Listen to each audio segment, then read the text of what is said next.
Assalomu alaykum yosh matematiklar. Darajali tenglamalarga doir misollarni birga ko'ramiz. Birinchisi, 25 ning darajasida x teng 625.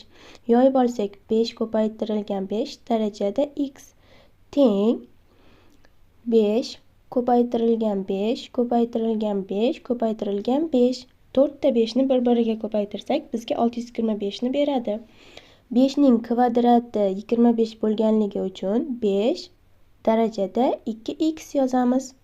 Barobar 5 ning darajasida 4, ya'ni 5 ning 4-chisi. Bu bizaga 5 ning 4-chisi 625 ni beradi.